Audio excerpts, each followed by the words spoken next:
Welcome to the Microdosing for Healing podcast. I'm your host, Casey Garrett, and together we'll be discovering and learning from inspiring voices of healers, medicine keepers, and visionaries. Every episode, we'll explore the world of health, vibrant wellness, and natural medicine for a new era of human society. Welcome to today's episode. Hello, everyone. Welcome to the pod. This is the Microdosing for Healing podcast, and I'm really delighted today to introduce and share the work of Dr. Dingle Spence today. So, Dingle, as we get into our conversation, a lot of you in our community, her story and her work will resonate so deeply with all of you. So I'm really grateful. I came across Dingle's work through our friend Christine Caldwell of End of Life Psychedelic Care, and really excited to dive in today. So welcome, Dingle. Thank you, Casey. Good to be here. Yeah. So let me read a little. Dingle has quite the bio. She's had quite the extraordinary career and life of service. So I'll just read you a bit of the abbreviated version to get to know her. So she is a Jamaican physician with training in both clinical oncology and palliative medicine. She's now retired since March of 2023 as the Senior Medical Officer of the Hope Institute Hospital, Jamaica's only dedicated oncology and palliative care unit, and is an Associate Lecturer at the University of West Indies in Kingston, Jamaica. She is also the co-founder of the Jamaica Cancer Care and Research Institute, the JACCRI, a nonprofit organization dedicated to improving quality of cancer care and palliative care in Jamaica and the Caribbean. She is also trained in shamanic energy work and has studied acupuncture, homeopathy, and Reiki. She's an advisor to the Enwell Project and has research interests in the use of plant-based medicines. She also works with our friends of Beckley Retreats and is the co-founder of Jamaica Grief Retreats. So welcome. So good to have you. Thank you. Yeah. So I'd love to introduce everyone to you by hearing a little bit more about your story. I had such a blast researching you for this talk today. And you are the daughters of two doctors, correct? Mm-hmm. And I'm That's always right. so curious to hear people who kind of came up in the medical profession through and found your way into the alternative medicine arts and then into eventually psychedelics. So I'd love to turn it over to you and just kind of share your path of how you came to discover psychedelics pretty recently. Yeah, about 5 years ago, actually, in a more formal way. But yeah, my parents were pretty unusual. My mother was, a white English woman, and my dad was a black Jamaican. So she picked up herself in 1955 and came to Jamaica for 1 year to do anesthesiology. And of course, met my dad, got married, had 4 kids. And I always asked her, why did you come to Jamaica, Mum? Why Jamaica? And, this is one of the things that resonates so deeply with me. She came to Jamaica because she knew for a fact that her ancestors were slave owners in the Caribbean, and she wanted to give back. And I didn't know that till I was about 40. We never talked about it. And so, part of my career and my service I felt like I've continued that legacy of being able to be of service to the people of the region who, of course, we're all pretty mixed race here. And many of us large proportion of us were extracted forcibly mainly from West Africa. So, just to give a little bit of background on my extraordinary mother. And my dad was born and raised in Jamaica and then got a scholarship to the UK and did medicine there. And then they both ended up in Jamaica and got married. And I spent my career thinking I was going to be a doctor. And then when I was 18 in high school, I was like, who wants to be a doctor? I studied English literature and gave up most of my sciences. And then I had the privilege of being able to travel to India. And I'm going to say in those days, because this was 1976, I could catch a thing of tickets that you could travel on the local buses of every country on your way to India from London. And so I went through countries that no longer exist, Yugoslavia. I went through Iran. The Shah was still in Iran. Like, who can go through Iran nowadays? I went through Afghanistan before the Russians got there. Anyway, long story short, I got to India and I was with quite a spiritual family. And I remember sitting on a rock one day going, what would I do with a degree in English literature? Because that's what I'd applied to do. Somewhere like this, thinking also Jamaica. And so I kind of turned around and went, dum, dum, dum, dum, dum, dum, all the way back to the UK, got to the university, did English for a week. And I was like, no, I need to at least do a science degree if I'm going to do medicine. So I switched to something called neurobiology, which has stood me in great stead. Now I'm in psychedelics because all of the brain stuff, which was kind of being invented then, but, it was a great foundation. So then I came home, I went to med school, but there was a moment also, I will say, when I thought, maybe I'll just do Chinese medicine. In a way, that makes more sense to me than Western medicine on a lot of levels. But I knew that if I wanted to change the system or influence the system, that I needed to be part of the system.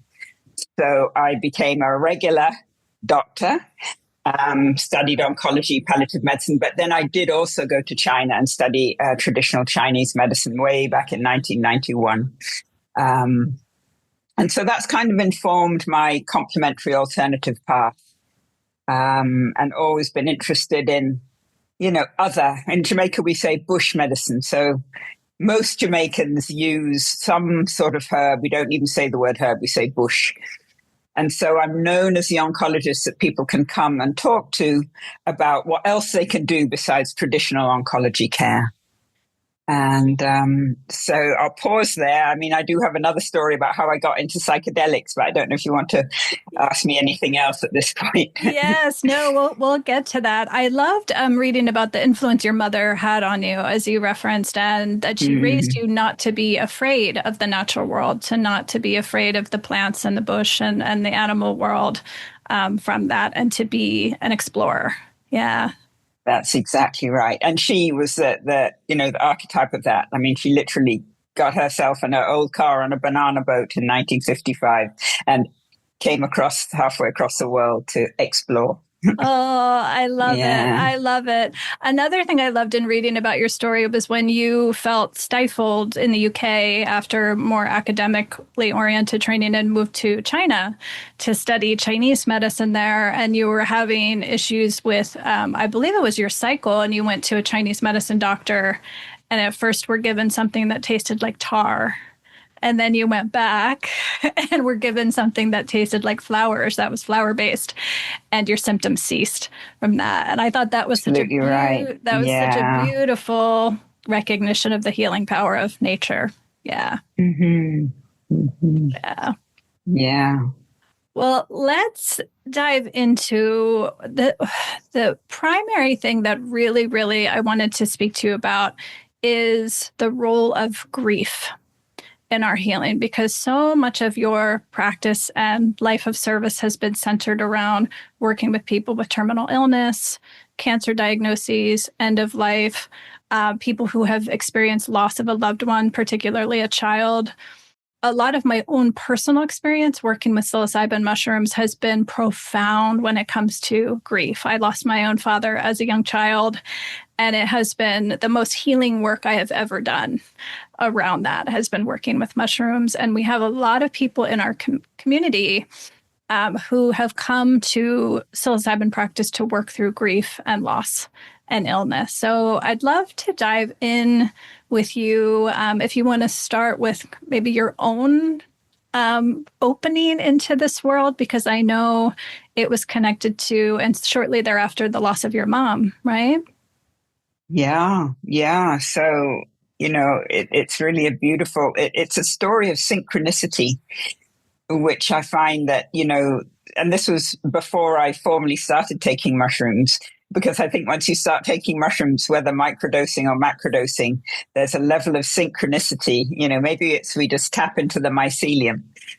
I don't know how it works, but it sure works. But anyway, back in May 2020, I received a call from a friend of a friend who said, there's a pediatric palliative care physician who wants to talk to you about doing some research with bereaved parents. And I have to say, my instant reaction was, well, I don't really work with kids. I'm an adult oncologist, so why would they want to talk to me? Anyway, long story short, we had a beautiful Zoom call. And during the Zoom call, getting to know each other, he says, I'm going to say 2 words to you. And if they resonate, then we can keep talking.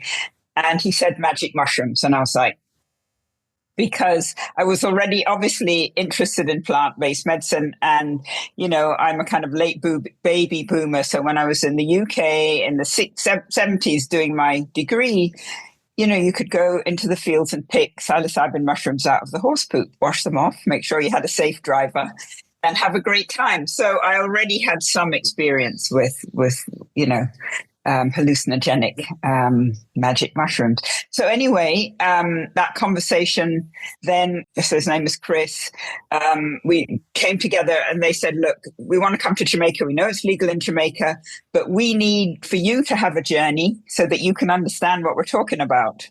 So I had my first therapeutic journey. I can remember it to this day very clearly on the 12th of December, 2020, in Jamaica, 6 weeks after my mother had died.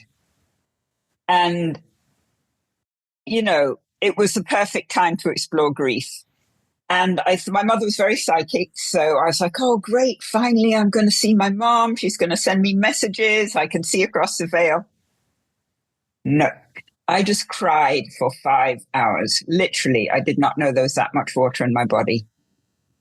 And part of it, of course, was grief for her, but then it became my own self-compassion.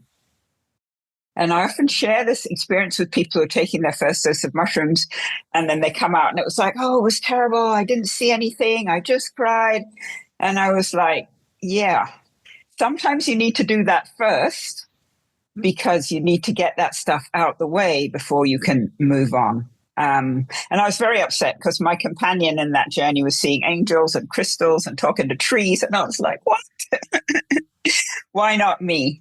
I mean, I've since been, had more mystical experiences, but that one was my beginning to understand that grief is not just about the loss of the person. It's about your own personal story as well.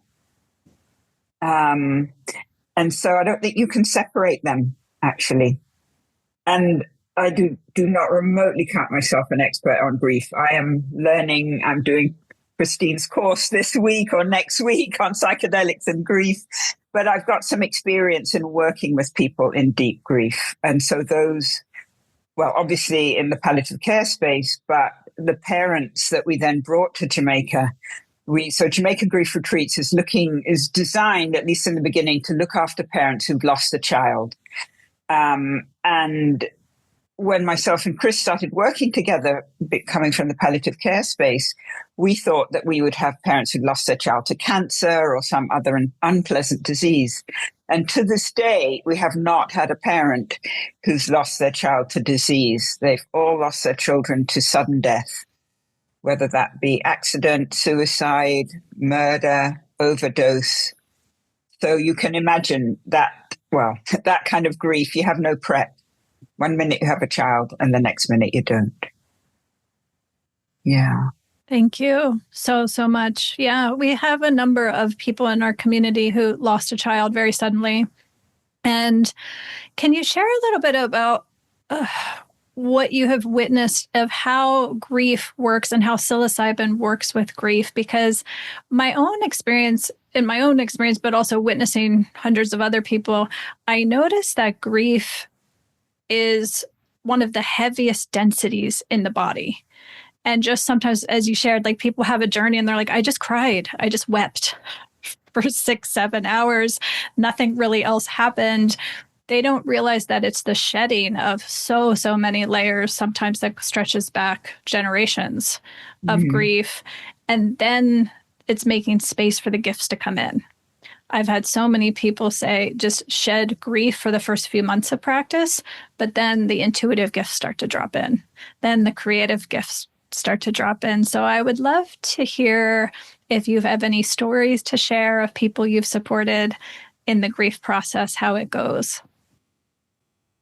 Yeah, many stories, but I think you're right that. So just to say that the community of parents that we serve. So firstly, you belong to a club that you never want to be a member of. And many of the parents, by the time they get to us, they've tried many different grief support groups, but they've somehow never quite found one that fits them for whatever reason. I think actually now, 5, 6 years on, there's quite a lot more of those spaces, but in 2020, 2021, there really weren't. And so you bring them together. And so firstly, they understand each other on a level that pretty much nobody else, not even us as a parent, as a facilitators. Although I must say that one of our founding facilitators is a psychiatrist who lost his own son. And he said that the only way that he found healing was, he said, definitely psychiatry, and talk therapy wasn't helpful. He said breath work was helpful, but when he found psilocybin, that was what really helped him start his healing. So we love it when he comes, and then so he has a foot in both camps. He's a facilitator and a parent, which is a great bridge. So the parents come to Jamaica and they can share in a way that they can really just let it all hang out because people really, they're understood. And then you have this extraordinary thing of having a psychedelic journey together. And that bonds people at a whole other level. I mean, even if you're not coming for grief, as you probably know, a community gets built within like 5 or 6 days. We see that on our regular retreats. So the parents have this double extra bonding that happens. And I think that that's part of the healing. We still have an alumni meeting every Sunday for our 3 or 4 cohorts that you can just come and be sad. But in terms of what I think the psychedelics do, so we do lots of things around the psychedelics. And I think one of the things we help parents to do is, because of course a lot of people are just fixated on the actual death of their child, on that moment that their child died. Did they suffer? What really happened? What were they thinking? How were they feeling? I mean, some kids took their own life. And so we really try and help them work with, let's remember the life of your child. Who was your child? So we focus and we take a lot of support from, established bereavement techniques from the grief world anyway. But I think what the psychedelics do is it really helps people touch into their own personal, my own compassion for myself that I had when I lost my mum. But of course, also people looking for the mystical as well. And every parent comes with, my main aim is that I can see my child or talk to my child. And that doesn't always happen. It happens often. So, sometimes it's quite hard to support the parents who don't actually get that connection. So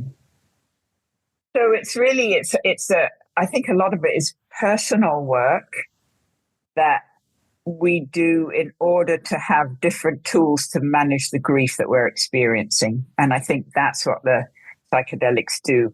It doesn't take the grief away. You never stop having grief, but I think what you do is you have different tools to manage it. And that I think the sadness is always there, but the catastrophic, I can't get off the sofa for 2 years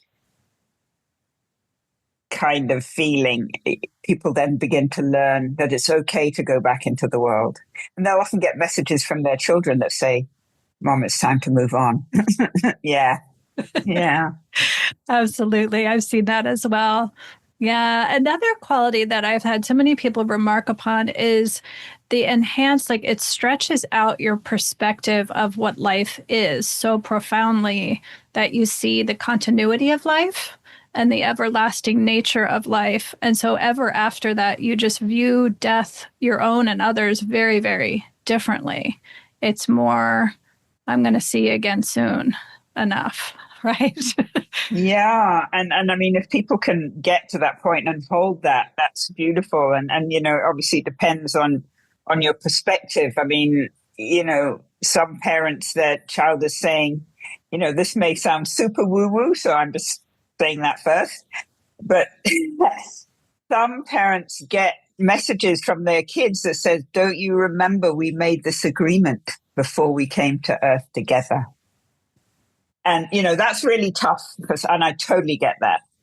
And there's some parents who can go, oh, and maybe start to see, as you say, it's part of this kind of continuity of our soul journey, and that maybe this time we came together and you left early because one of the things I needed to learn was how to grieve or how to deal, to be in the world. I don't know how it works, but there's a sense that there's some kind of meaning to the loss of the child. And I think that not everybody for sure, but sometimes parents do connect with that and understand that it's part of a bigger picture, however devastating it is. And for some parents, that is just like, forget that. There's no way that I could entertain that as part of the story. And that's okay. We need to support you where you're at. And a lot of what we do is about being with and attuning to, and then we start talking about the energetic, trying to be attuned to what's going on with the person in an emotional, energetic way. Because I can't fix your grief. I can't fix you, but I can be with you in a way that is, we hope, non-judgmental, that is compassionate, empathetic, supportive. And my real sense is that that's an energetic emanation from the facilitator. And my work is to continue to declutter my energetic space and for it to become that now we can sit together. There's a healing without words, even because of, I don't want to sound egotistical because it's not about ego. It's about connection to the divine. And if I can clear my channels better and have less garbage in my system, then I sincerely believe that my vibration changes and that I can be with you in a way that may be more supportive and healing. And I believed that for a long time. That wasn't just mushrooms. And so, it's the same in the palliative care space, I've always believed. And people would say to me as they come into the clinic, they would say, Doc, as I see you, I just feel better. And I'm like, what's going on here? And then starting to work with that in a real conscious way. Yeah. So beautifully said. Yeah. I used to have healing art studios in Northern California before I moved into this work. And we used to have a remarkable number of people who had terminal illnesses or were facing end of life come in and book body work with our team, just because they would often say to me on their way out, it's the only place I can go where people just hold presence and healing space for me. And that is the most healing thing. And they often said they were so surrounded by the mentality, whether it was their family, which was understandable, but also their care team and their physicians that wanted to fight death. Mm. And they said, I don't want to fight death. I want to accept my fate and with grace. And giving people the space to do that. We have so lost, in our modern society, what I think ancient culture, indigenous culture always knew and treated death quite differently and earlier in life, cultivated an awareness of it. Yeah. Yeah, I absolutely agree. I mean, Jamaica is an interesting place for that. So Jamaica is a very Christian country. And pretty much everybody has a faith. And even if they're not practicing, the faith kind of shows up when you're faced with existential distress. And I find that a lot of my patients would say, when I would have to break bad news, and you do that carefully and consciously, but they would pause and they would say, well, Doc, I know we have to go sometime. And I know God works through you and the nurses. So do what you can for me until. And so there's a kind of level of peace, not everybody, but I would say a higher percentage. So I've also worked in the UK where not many people have a faith. And so there was a lot more real existential distress. Why me? I've just retired. I've just bought this house and I'm terminally ill, and a lot of angst and anger and all of that. Whereas in Jamaica, I'm not saying it isn't there, but there's a palliative that the faith offers that holds people in a way that, and I think is probably quite different also than many folks in the US are. Yeah. Yes, beautiful reflection. Yeah. I'm so curious to ask you about when you have, say, someone facing a terminal illness, a cancer diagnosis, and they're trying to navigate, Western medicine care. At the same time, they're exploring work with, say, mushrooms, for example. How how do you advise people, generally speaking, when they are trying to kind of navigate both, have feet in both of these worlds? Yeah, that's a great question, and I have to say that I actually don't work in that space. Um, so I don't have many palliative care patients who are taking mushrooms. So we just haven't got to that place in Jamaica. What I've done is work with a few people who are facing end of life through the more organized like Beckley retreats, and so I think the moment people decide they want to take mushrooms, they're already navigating. I would say, how to put this. They're already open to exploration. They're already open to seeing things that are beyond conventional thinking. And so, really, it's being able to just support them in that, in their journey. I mean, I can speak about one particular woman because she actually wrote a piece about it, so it's not confidential, but she came to Beckley with end stage breast cancer. And of course, we have to make sure you can still fly, that you can be at a week retreat, that you can walk to the set, to the ceremony space and back. And so she was able to do all those things because, of course, if you're in bed, we can't really bring you to Jamaica in that way. Anyway, this woman probably had 6 months to live, and she came really wanting some answers and wanting some connection. And amazing, amazing. She really did. I think it was in her second ceremony, and I was very blessed to be the facilitator who was kind of close to her. And she basically talked about an angel coming to her and saying, "Yes, it's your time. We're waiting for you. Don't be afraid. There's a load of us waiting to bring you over." And she was like in the middle of ceremony, it was like, "Oh, I need to call my husband right now." And we're like, remember, we have these guidelines. The minute ceremony is closed, for sure. So I sat with her while she was experiencing that. And it completely shifted her, the fear, all of the stuff that she was, what's it going to be like to die? She was like fine with it. Couldn't wait to get home, put her affairs in order, talk to her family, write her piece, which is somewhere out there on the internet. And she passed away, I think, about 4 or 5 months after she came to Beckley. And so that was probably the most powerful experience I've witnessed of somebody. But I think if, you read the research, there's quite a lot of research out there now in the US. And it seems to me that a majority of people lose their fear of death and are more able to navigate and cope with the time that they have.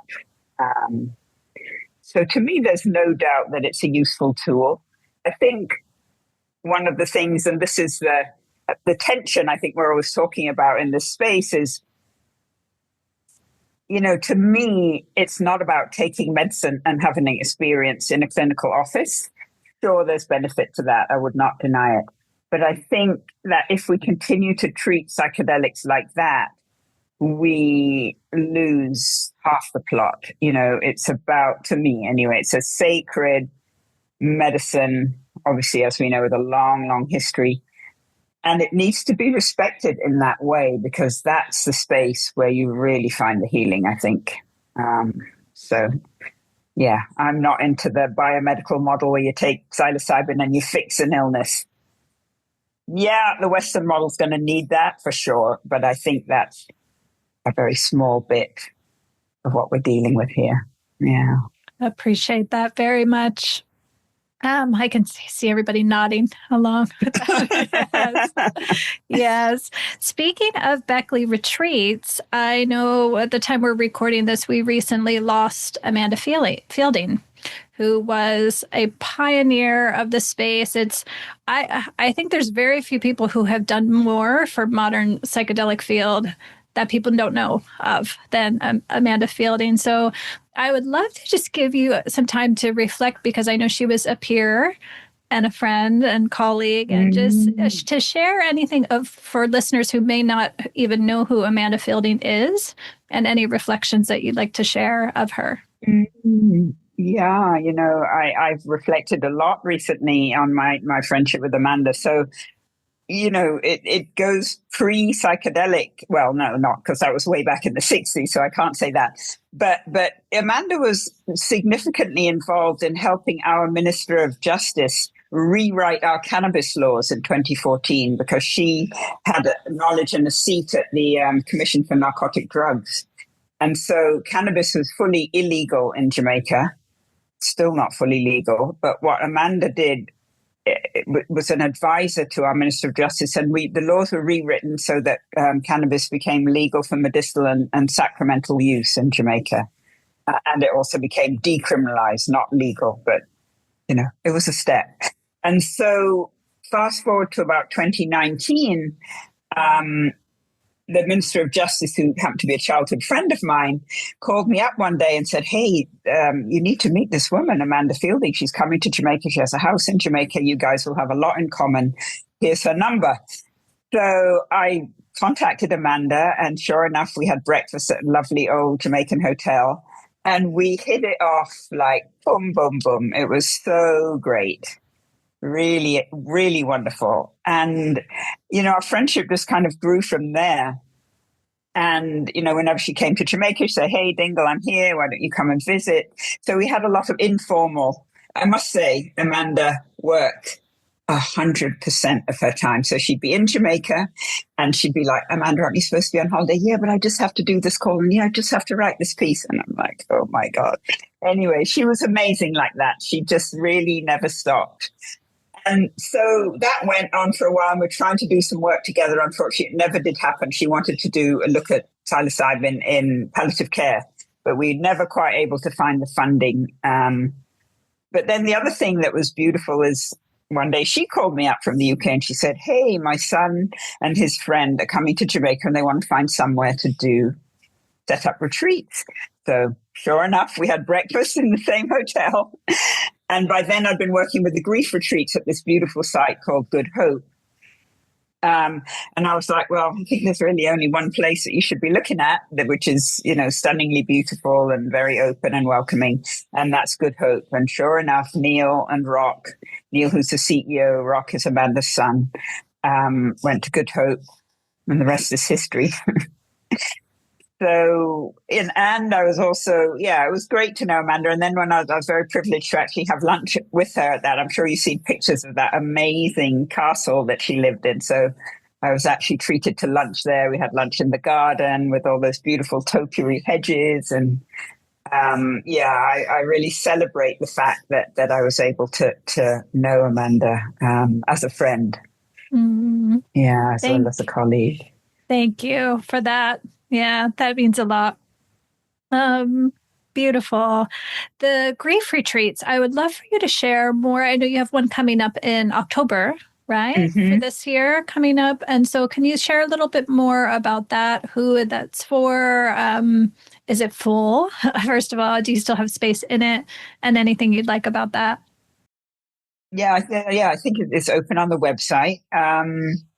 It's we do a lot of prep before, so it's not like you just come to Jamaica. We do one-on-one prep. A facilitator will talk to you at least 2 one-on-one calls. Once we have gathered a group who've committed to coming, we definitely have a group call. And I think that's the moment that people go, oh yeah, I'm really going to do this, because they meet the other parents. And when we did our very first retreat back in 2021, people did not decide until, because at that time they were like, what am I doing? I'm taking drugs in some foreign country.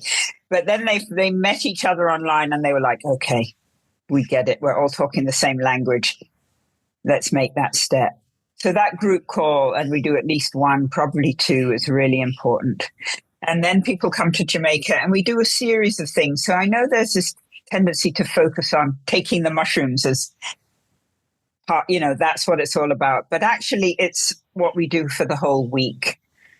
So, we make an altar together with the parents.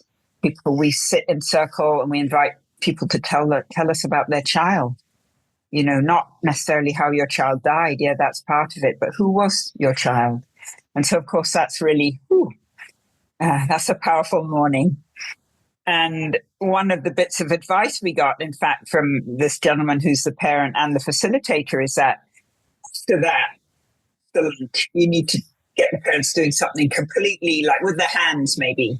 And so we're really fortunate. There's actually a world famous pottery on the Good Hope lands. So everybody migrates to the pottery. And if they want to use a wheel, we get a little education about how to use the clay. And it's beautiful. People spend an afternoon making something. Some parents, and God bless them, are brave enough to bring some of their children's ashes and embed it in the pottery. And I'm just like, wow. For me, that's so courageous. Really, enough respect, we would say in Jamaica. But it's also, it's part of the way that they want to heal and have a memorial that they've made for themselves. So we do that. And then the potter makes sure that the pieces are fired and glazed by the end of the week so people can actually take their piece home. And then because, when people are coming to like a Beckley retreat, they've done a load of research, they've read this, but when you're a parent, you may never have even heard of psychedelics until this has happened to you and you start Googling. So we recognize that they may have no experience at all. So instead of jumping into a full dose journey, we do a kind of a microdose, maybe a half a gram, a little bit more than a microdose. And we all take it. So facilitators, parents, and we sit in this beautiful circle. And it's a silent circle, but there's this talking stick in the middle. And so if you feel like singing, saying a prayer, reading a poem, saying a nursery rhyme, playing an instrument, whatever comes. And that is a really beautiful way to just introduce people to the medicine. We then have a day off where we kind of integrate what came up in the circle. And then the day after that, by then we prepared everybody for the full dose journey, which, as you probably know, it's about 5 hours. We have the most beautiful ceremony space. We treat it very much as a ceremony, as a sacred space. And then we have a couple of days integration. We try and weave some artwork and so on into, the integration that we do. And then, of course, we don't just send you home. We follow you. We have a couple of calls, again, one-on-one and in the group. And as I said earlier, we have a monthly alumni meeting. In fact, we have one this Sunday where one of the facilitators is there and holds space, obviously virtually, for anybody. We've had 3 cohorts and 1 alumni cohort. So people came back. So it'll be our 4th cohort coming up in October. So it's really a very beautiful space. And, we continue to learn as facilitators. We didn't know everything about grief when we started, and we still don't, but we have been there with many people now. And so we have an idea what people are coming with. Some parents come and go, if this doesn't work, they're like, this is my last resort, and they come and something shifts almost always. So yeah, very blessed and grateful to even be able to step into this type of work. Yeah. Thank you. Thank you. I would love to give you a moment to share and reflect, or any advice you have on physicians, clinicians who are drawn to explore this work. I've really noticed this growing in the last couple of years. I used to kind of feel doctors kind of casing us out a little bit, just around the periphery. But I really notice a big shift. For example, in our most recent, we do microdosing immersions. We just finished our 30th cohort of them. And something happened during them that was profound, in that a number of people were taking pharmaceutical medications, started to microdose, and plan to, at some point, perhaps taper at some point. Well, week 3, 4 of them surprised me and came back and said they had decided it was time. They were doing really well with microdosing, and they all just decided to go to their prescriber. 3 of them, it was a psychiatrist, 1 was a physician, and they went to them and disclosed, I've been microdosing. I would like your support and help with tapering off my pharmaceutical medication. And I was like, I wish you would have talked to me first, but they did it before they talked to me. And 4 out of 4 of the physicians were supportive. Not only were they supportive, they were applauded their progress. They were happy for them. They were like, yes, I'm here to support you with your taper. And I would also be very curious to learn more about microdosing. And I was like, that would have never happened a year ago. Oh, yeah, even a year ago. Yes. That's so great to hear that, Casey, really. I think the thing is that, certainly my generation, and, I'm in my 60s and maybe people 10 years younger. Remember, we all got raised with this will fry your brain, that whole narrative.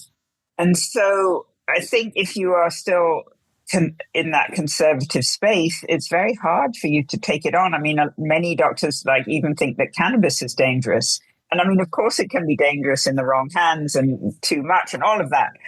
But I think what I'm hoping is that gradually, in particular, the younger generation of physicians coming up will be more open. Because remember, in med school, very sadly, you're kind of taught that if it's not randomized, double-blind controlled trials, pharmaceutical stuff, it's rubbish. I mean, I could use some very bad words here, and that's how people are raised here in Jamaica. Even when we have this huge, wide and deep culture of traditional bush medicine, med school only teaches you about the ones that are deadly poisonous.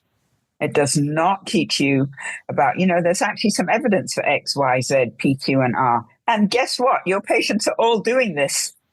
So maybe you should talk to them and find out what they are doing. So I think, we have to understand the culture of traditional, I shouldn't say traditional, traditional modern medicine does not recognize plant-based medicines in an appropriate way. And I don't think many med schools even have a course that looks at, okay, what is out there? My phrase really is integrative medicine, and that's where we should be going. Is that, yes, conventional medicine has a lot to offer if you have certain illnesses, but it's rubbish for many other illnesses. And actually, if you can bring them together, and, particularly in oncology, there's definite evidence that people who use both, depending on what the combos are, do better in many different ways. And so I think the same now that is opening to mental health and to psilocybin, that gradually there's more acceptance. And in a way, we have to blaze that trail, just like those 4 physicians are like, look, this is what we're doing. Here's the evidence, doc. You want to give me a test? All those questionnaires that you can do, depression, anxiety, all of that. I'm better. And so I think we need to be bringing that evidence into the conventional system. I mean, yes, the trials are being done as well, but I think like the work you're doing, that's great because it's kind of more accessible. Microdosing, I'm not sure of the legality of it. We haven't discussed that.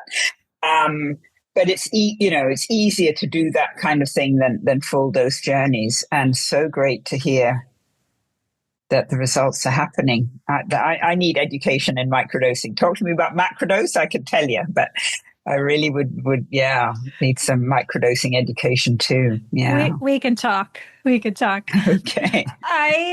One of the things I love most about microdosing is it is such a mind-bending shift. We're so conditioned in the pharmaceutical culture of being very passive, of being told what to take and what to do. And the fact that psilocybin is so new to people, they don't have really a preconceived notion about it. So it's a really beautiful opportunity for people to reframe everything. But it's kind of like a little Trojan horse of, oh, okay, I'm going to shift everything now that I'm doing it anyway. So I love it on so many different levels. And I think it's always personal, but it's always deeply collective at the same time. That is so right, Casey. And I think what psychedelics is also doing is blowing up the biomedical model. So, the biomedical model says, here's a problem, here's a drug. I think this is going to fix your problem. Off you go and take it, pat, pat on the head, be a good patient. Whereas those of us in the psychedelic space realize that there's no way I'm going to give you anything that I haven't tried myself. There's no way that I could possibly facilitate for you unless I understand what these medicines are doing. So it throws out that, kind of patriarchal system that says, I know what's best, off you go, take it. It's like, no, we're actually all on the same page here. I can only be a facilitator because I've done my own work, and it continues. And I think that the microdosing space is very similar. Is that, it's not a drug. It's a medicine with a capital M, and it works. It may work very similar to some of the pharmaceuticals. I hope I don't get murdered by the big pharma, but, but I think that the fact is that you will have your own experience. So when you're speaking to people that you're training, you haven't been on SSRIs for 10 years and going, yeah, man, let's go SSRIs. You've been microdosing. You understand. You may not do it all the time, but you understand the power of the medicine so that you can speak from the heart rather than from a textbook or from, And so that's what I love about this model, is that it's a different model of how we look after one another. And collective is, I think, community and collective is an important ground that we're working in. Mm-hmm. Thank you. I'd love to close with the role of place and the land and the natural world in holding space. I think that's a big element too that is lost in the medical model of psychedelics, of kind of doing psilocybin in a lab, with MRIs and in a clinical office setting is, Earth is like the original space holder for us. And when I have people in our microdosing community that are looking for, okay, I'm preparing for a journey, preparing to meet my guide.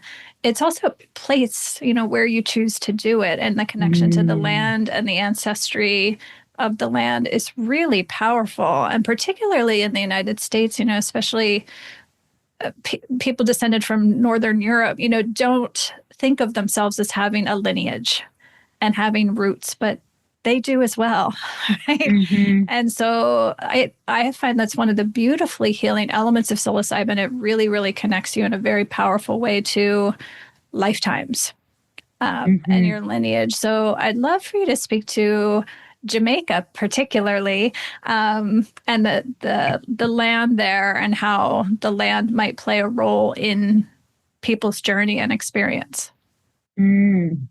Yeah, I think that's a multifaceted question, really, or discussion. So I think, just primarily, as we all know, we're so disconnected from nature, particularly if you live in a big city. And that's kind of the ground that many of us come through, is that, we talk about going into nature as if nature's some separate thing over there, when in fact, we fundamentally have forgotten that we are nature. We're an animal, just like everybody else. We will compost and fungi will grow from us, and so on. So I think being somewhere that you can contact the earth, the trees, the plants when you're having a journey, I think is really important, because many people will experience that oneness and realize, oh, how disconnected we really are from what we're really all a part of. So I think there's that aspect that it makes, doing it in a clinical setting, you don't have that. You don't have access to that. Maybe there's a bowl of flowers in the corner, hopefully. But, a lot of our participants want to actually put their feet on the ground. They want to touch the earth. They want to splay out on the lawn. They want to hold a tree or put their back against a tree to feel that connection.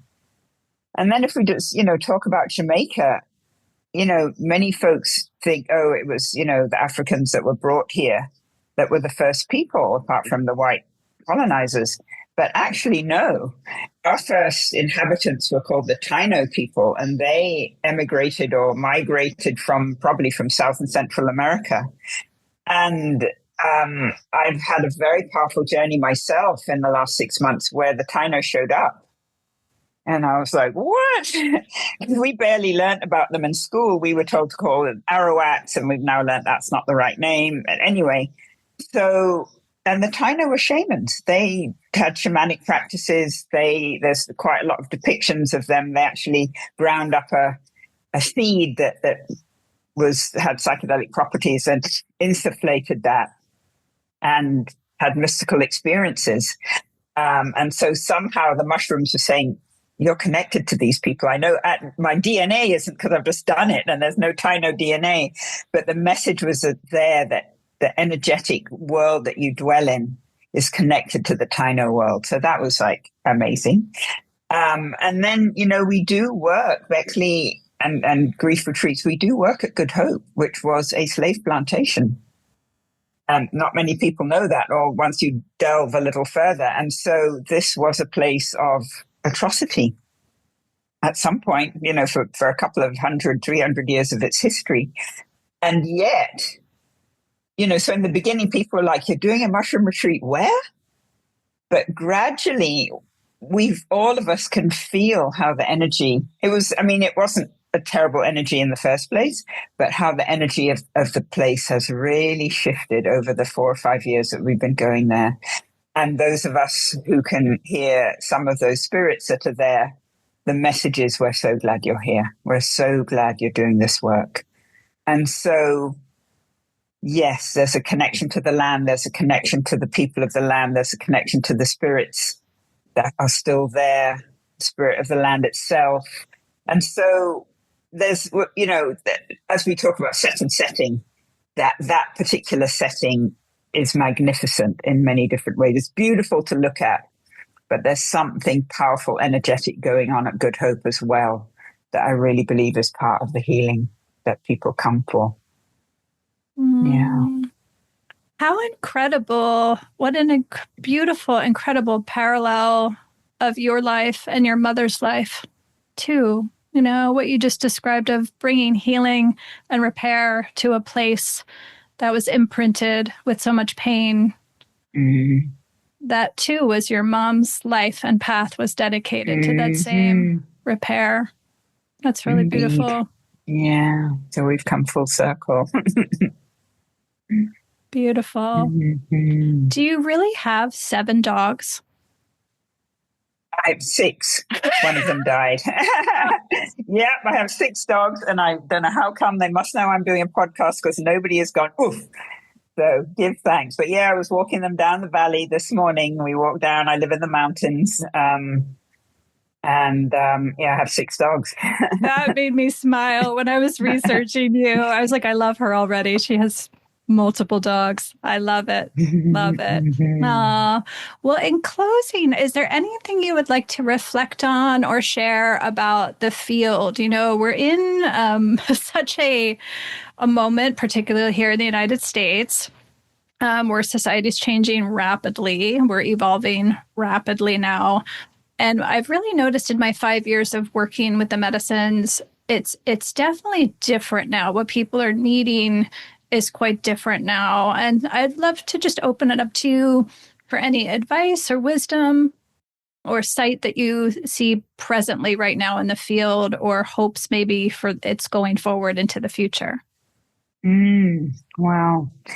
So I guess the people who are listening to your podcast are already partly converted anyway. Yeah, a bit. But, for me, it's begins with distillation of the myths and the fears around these medicines. And, to step mindfully into using them. There's still the whole illegal side in the US, so one has to be very careful where you go, who you talk to, how you use them. And, it may take some time, clearly, before that shifts. However, there seems to be a huge underground upswelling. I mean, how many people are at the MAPS conference as we speak? And so I think, I do think that there's this tendency to think, oh, psychedelics will fix everything, it's a cure-all. And I think so we do need to be careful. I think we need to use them mindfully. I think I would never suggest somebody takes a 3 or 4 gram dose by themselves. I think that, have somebody sitting with you, at least somebody has experience. Because the last thing we need is for the doubters to be proven right, that says, see, I told you so, you're going to end up in a psych ward. And so I think that us as who are leading the way of using them for our own growth and supporting other people need to be mindful that we need to be careful, and that they're not for everybody. And there's some people with very challenging mental health conditions who probably it isn't the right thing, and some physical conditions as well. So whilst I do think the future is really bright, I think we need to, and of course there's a whole ethical thing that goes on, and we don't even want to go there. But yeah, we need to hold this medicine as a sacred, beautiful medicine that can help a lot of people and have a lot of respect for it and for one another. And I think that, you use the word collective. And I'm just bringing back that I think one of the most powerful things that psychedelics is doing for us is bringing us into community, because we've been so separated by the way we've been raised. And that community is where I think we can start to heal ourselves, and with the help of these medicines, for sure. Yeah. Thank you, Dr. Dingle Spence. A treat to have you. Thank you so much. We'll put all of your links in the show notes, but share with us where folks can find out about the upcoming grief retreats. What website is that based? That's JamaicanGriefRetreats.org. Perfect. Okay. Yeah. Thank you. Yeah. And I will just make one plug. And also work with Diaspora Psychedelic Society, which is a Jamaican-based group. And we are holding a retreat called the Arise Retreat later in October, which is for people recovering from cancer. So look that up, DPS. Beautiful. Diaspora Psychedelic Society. We'll add that for you as well. Thank you. Thank you. Thank you so much for having me, Casey. It's been really a pleasure. Likewise. Thank you so much. All right. Okay. Thank you for listening, everybody. Bye. We'll see you back soon. Thank you for listening to the Microdosing for Healing podcast. Ready to take the next step? Please visit us online at microdosingforhealing.com. There you'll find lots of information about our global community, professional training programs, and upcoming immersions. See you there.